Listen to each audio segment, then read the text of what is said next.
The issue of migration is expected to dominate a summit today and tomorrow among European Union leaders. It's playing out in Brussels.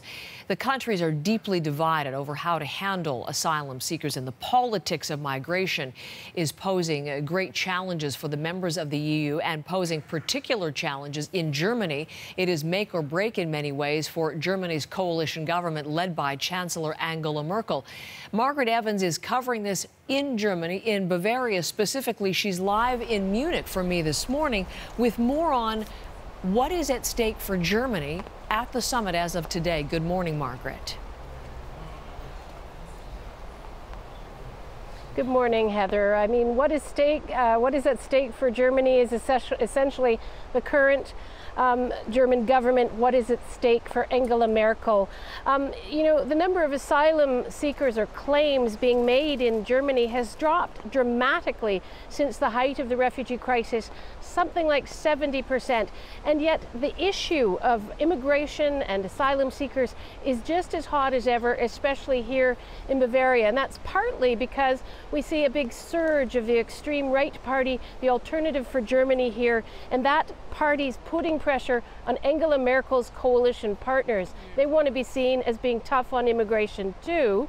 And so they're the ones saying she needs to come back from this summit in Brussels with a plan, with proof that other EU governments are going to share the burden, that they're not going to start seeing more waves of refugees or asylum seekers coming back. And they're actually threatening to close the border with Austria. And the reason they can threaten to do that is because her CSU partners here hold the Interior Ministry. And of course, if that were to happen, she'd have to fire the Interior Minister and her coalition would fall apart. It's extremely complicated, but all this goes to the heart of the European Union, because one of its great success stories, you know, we get a lot of EU bashing these days, the age of Brexit, is that it has been to allow passport-free travel. Since 1995, you can just drive across the borders, and that's what's at stake here.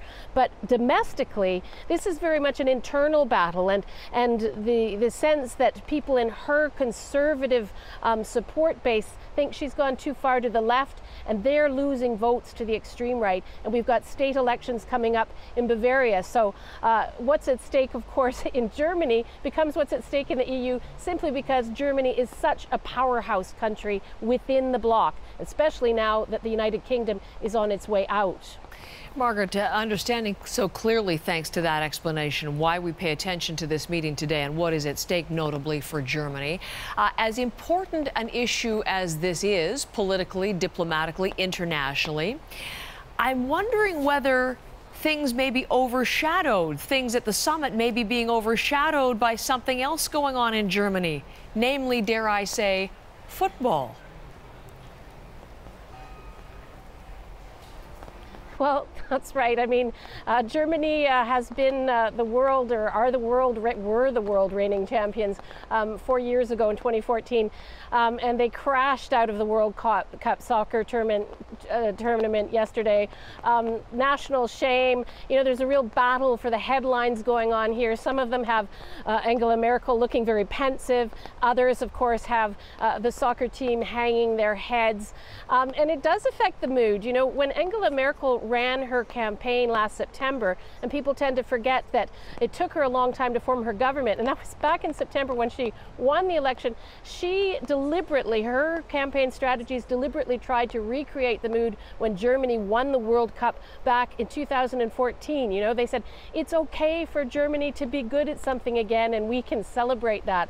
Well, the mood couldn't be more different than that now. And of course, people here are actually linking the two issues. And I spoke to one man here, a cafe owner. We were taking shelter from the rain, and he said basically Germany's tired of its managers. It wants to see the national team manager out, and he also wanted to see Angela Merkel out. He says she's had enough time. This is her third term. So you know, people are looking at the gloomy state of affairs in terms of soccer. They're looking at the bad weather. It's not a great day here, and they're worried about what's going to happen at the summit in Brussels and whether or not that's actually going to threaten the stability of the country, because the coalition here has been shaky, but it's been hard fought for, and I don't think anybody here wants to see it fall apart, have more coalition negotiations or new elections. The convergence of some disparate elements, but all coming together there in Germany this morning. Thanks so much, Margaret. Margaret Evans in Munich, live with me today.